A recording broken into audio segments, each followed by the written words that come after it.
जय हिंद दोस्तों, मेरा नाम ओमकार प्रजापति और स्वागत है आपका मेरे यूट्यूब चैनल पर ओम ज्ञान पर। दोस्तों, इज़राइल और पैलेस्तीन के बीच में कॉन्फ्लिक्ट रुकने का नाम ही नहीं ले रही है। ये कॉन्फ्लिक्ट दिन पर दिन बढ़ती ही जा रही है। आपको पता होगा यूएस ने अपने अम्बेसडर को एक स्पेशल अम्बेसडर को भेज रखा है इज़राइल में, जो ये बेंजामिन नेतन्याहू को ये कन्वे कर सके कि एयर स्ट्राइक कम किया जाए गाज़ा पट्टी पर शायद बेंजामिन नेतन्याहू को ये सुना दिया होगा मोर एयर स्ट्राइक इन गाज़ा पट्टी।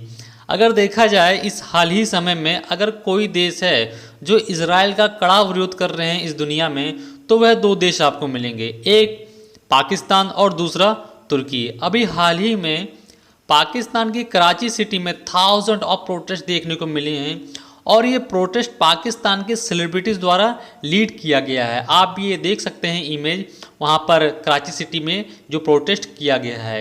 यहाँ पर एक बैनर पे लिखा गया है मोहतरमा द्वारा, it was not okay in Nazi Germany. कहने का मतलब है नाजियों ने जो किया जर्मनी में वो पूरी दुनिया के लिए सही नहीं है। Why it is okay in Palestine, क्या पैलेस्तीन में जो हो रहा है क्या वो सही है? तो ये एक तरीके से उनका दुख व्यक्त कर रही हैं अपने प्रोटेस्ट में पैलेस्टाइन के प्रति। और यहाँ पर मैं आपको बताना चाहता हूँ साथ ही साथ में पाकिस्तान की जो पार्लियामेंट है, पार्लियामेंट में एक स्पेशल सेशन बुलाया गया था। उस सेशन में एक मेंबर द्वारा ये कहा जाता है कि पाकिस्तान की जो गवर्नमेंट वो जिहाद क्यों नहीं स्टार्ट करती है इज़राइल के खिलाफ, और यहाँ तक की धमकी दी है कि हमारे पास जो न्यूक्लियर बम है वो क्यों नहीं अटैक किया जाए इज़राइल के ऊपर। तो जहाँ पर मैं एक बात बता दूँ तो ये बहुत ही गलत बात है कि पाकिस्तान के पार्लियामेंट में इस प्रकार से न्यूक्लियर आर्म्स की धमकी देना। देखिए, जिहाद की बात अलग है, लेकिन न्यूक्लियर आर्म्स की धमकी देना ये पूर्ण रूप से गलत है, क्योंकि इज़राइल भी एक न्यूक्लियर आर्म कंट्री है। तो देखिए होता क्या है। और अभी हालिया में आप देख सकते हैं कि जो पाकिस्तान के फॉरेन मिनिस्टर हैं शाह मोहम्मद कुरैशी, वो तुर्की गए थे और वहाँ तुर्की से वो डायरेक्ट फिर यूएन गए, जहाँ पर यूएन में ओआईसी कंट्री द्वारा एक स्पेशल सेशन बुलाया गया था इस समय, जो कि चल रहा है कि सिर्फ और सिर्फ इजराइल और पैलेस्टाइन के कॉन्फ्लिक्ट को रोकने के लिए ही बातचीत वहाँ पर हो। तो मैं आपको बताना चाहता हूँ वहाँ पर एड्रेस किया है शाह महमूद कुरैशी ने। तो आखिर एग्जैक्टली उनके क्या वर्ड थे जो उन्होंने एड्रेस किए हैं यूनाइटेड नेशन में। इस प्रकार कहा गया है उनके द्वारा, इज़राइल पूर्ण रूप से हटी हो चुका है, जो पूरे वर्ल्ड में किसी की भी बात नहीं सुन रहा है, जो कि पूरे वर्ल्ड के लिए एक खतरनाक स्थिति पैदा हो चुकी है।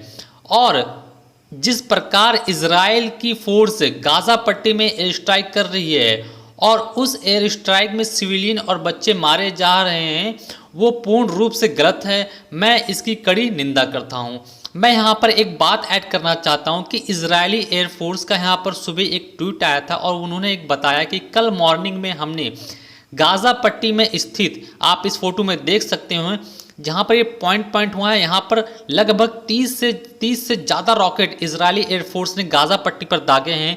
और वहाँ पर इजरायली एयरफोर्स का क्लेम करना है कि ये रॉकेट यहाँ दागे गए जहाँ पर हमास जैसी टेररिस्ट ऑर्गेनाइजेशन का यहाँ पर हेडक्वार्टर था। एक तरीके से यहाँ पर वो सुरंग बना के नीचे रहते थे। तो कहीं ना कहीं इजराइल ने ये ठान लिया है कि हमास को पूर्ण रूप से बर्बाद करना। आपको पता होगा कि हमास ने लगभग 2300 या 2500 से ज़्यादा रॉकेट जो है इजराइल की तरफ दागे थे, लेकिन इजराइल का जो एयर ड्रोन सिस्टम है उसने डिटेक्ट करके लगभग 2000 से ज़्यादा मिसाइलों को जो है हवा में ही ध्वस्त कर दिया था। बाकी जो मिस फायर हो गई थी मिसाइलें, कुछ इजराइल में गिरी और कुछ गाज़ा में भी गिरी थी। तो यहाँ पर जो टारगेट किया गया जा रहा है इजरायली एयरफोर्स द्वारा, उनका क्लेम किया जा रहा है कि देखिए हम तो जो टारगेट कर रहे हैं वो तो हमास के जो अंडरग्राउंड टनल बने हम तो उसको टारगेट कर रहे हैं, लेकिन यहाँ पर पाकिस्तान के शाह महमूद कुरैशी जी का करना नहीं, वो बच्चे को भी मार रहे हैं एयरफोर्स द्वारा इजरायली। तो कहीं ना कहीं दोनों की बातों का बहुत ही अलग तालमेल है, लेकिन एयरफोर्स का कुछ और ही क्लेम करना है इजराइल की एयरफोर्स का। और आगे हम जानते हैं कि पाकिस्तान के फॉरेन मिनिस्टर ने और क्या कहा अपनी इस यूएन की एक स्पीच में। देखिए, आप एक न्यूज़ का आर्टिकल देख सकते हैं जहां पर पाकिस्तान डिमांड कर रहा है कि एक इंटरनेशनल प्रोटेक्शन फोर्स बनाई जाए जो पैलेस्टाइन के राइट्स को प्रोटेक्ट करे। देखिए, ये कोई नई बात नहीं है। मैं इसमें एक बात जोड़ना चाहता हूँ। आज से 2 से 3 दिन पहले इसका आइडिया ओआईसी में दिया गया था तुर्की द्वारा। तो पैलेस्टाइन को लेके एक इमरजेंसी मीटिंग बुलाई गई थी इस्लामिक ऑफ कंट्री द्वारा ओआईसी में समिट में, जहां पर तुर्की ने यह आइडिया दिया कि हम सभी 57 मुल्क जो मुस्लिम कंट्री, हम थोड़ा थोड़ा कंट्रीब्यूशन करके एक फ़लस्तीन के लिए आर्मी बनाए जो फ़लस्तीन को प्रोटेक्ट करेगी। तो तुर्की ने कहा कि यहाँ पर जो तुर्की जो देश है, हम सब यहाँ पर तुर्की आर्म्स, व्हीकल्स और सैन्य का इंतज़ाम करेगा, कंट्रीब्यूशन करेगा, और जो बड़े मुल्क हैं, अमीर मुल्क है, वो इसे फंडिंग करेंगे, जैसे सऊदी अरेबिया, कतर, यूएई इसे फंडिंग करेंगे। तो ये प्रस्ताव दिया गया। अब क्या इस प्रस्ताव को यूएन स्वीकार करेगा? तो देखिए, जहाँ तक मेरी सोच है, नहीं, क्योंकि ऑलरेडी यूएन के पास पीस कीपिंग फोर्स है। अगर यूएन चाहता, यूनाइटेड नेशन चाहता, तो इमीडिएटली गाज़ा में अपनी पीस कीपिंग फोर्स वहाँ पर डिप्लॉय कर देता, जिससे जो इजराइल है वो एयर स्ट्राइक नहीं कर पाता। तो ये ऑप्शन था अच्छा यूएन के पास, लेकिन ऐसा नहीं किया गया यूएन के द्वारा। और आगे देखिए, जो पाकिस्तान के फॉरेन मिनिस्टर है वो आगे क्या कहते हैं कि हम लोग बनेंगे फ़लस्तीन लोगों की आवाज़। जिस तरीके से यूएस और European union, Japan, north Korea, south Korea, ये लोग चुप हैं फ़लस्तीन को इशू के लेके, हम लोग चुप रहने वाले नहीं हैं। और कहीं ना कहीं पाकिस्तान के फॉरेन मिनिस्टर ने यह भी दुख जताया है कि हो सकता है मे बी शायद गाज़ा पट्टी को एनेक्स कर ले इजराइल। देखिए, अगर 1967 की वॉर देखें तो उस समय गाज़ा पट्टी को इजराइल ने एनेक्स करके अपने कब्जे में ले लिया था, लेकिन 2005 में गाज़ा पट्टी को जो क्लेम है यूएस इजराइल फोर्सेस ने वो छोड़ दिया। देखिए, उसका एक रीज़न था, जब इजराइल ने गाज़ा पट्टी पर अपना एनेक्स बनाया था, मतलब उस पर कब्जा किया था, तो उस समय बहुत सारे फिदायनी हमले हो रहे थे, सुसाइड हमले हो रहे थे इजराइल के अंदर बहुत सारे, क्योंकि बॉर्डर तो थी नहीं। गाज़ा पट्टी से जो फ़लस्तीन के लोग हैं वो एंटर करते थे इजराइल के अंदर टेरिटरी में, और वहाँ पर वो अपना बम ब्लास्ट से अपने आप को ब्लास्ट करे थे। यहाँ तक कि AK-47 लेके अंधाधुर फायरिंग भी कर देते, जिससे बहुत से इजरायलियों के अंदर ये खौफ बैठ चुका था टेररिज्म अटैक का। लेकिन 2005 में इजरायली फोर्सेस गाज़ा से विड्रॉ कर गई, जिससे गाज़ा पर जो कंट्रोल वो हमास का होने लगा। और यही हमास है जिसने कुछ दिन पहले इजराइल के ऊपर 2500 से ज़्यादा मिसाइलों से अटैक किया।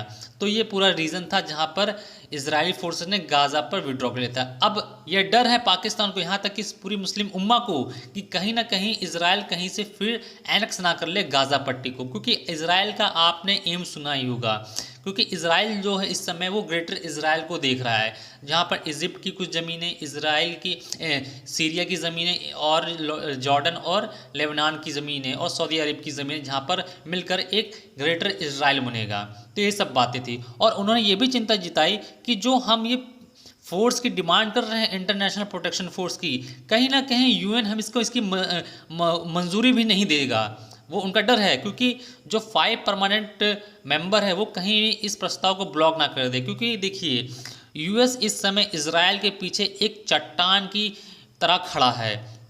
देखिए, चाइना ने कई बार कहा कि एक ओपन मीटिंग हो जाए यूनाइटेड नेशन में इजराइल और फ़लस्तीन के कॉन्फ्लिक्ट को लेकर, लेकिन यूएस वहाँ पर बार बार वीटो लगा के उस मीटिंग को कैंसिल कर देता है, इसलिए कि देखिए वो एक सेल्फ डिफेंस का मैटर है इजराइल का, वो समझे। क्योंकि देखिए, जो बाइडन ने तो इजराइल को खुली छूट दे दी थी इस मैसेज से, कि उन्होंने कहा था कि अगर हमास उनके ऊपर रैकेट दागता है बहुत ज़्यादा, तो सेल्फ डिफेंस में इजराइल भी कुछ कर सकता है। तो सेल्फ डिफेंस में इजराइल ने गाज़ा को पूर्ण रूप से बर्बाद कर दिया है।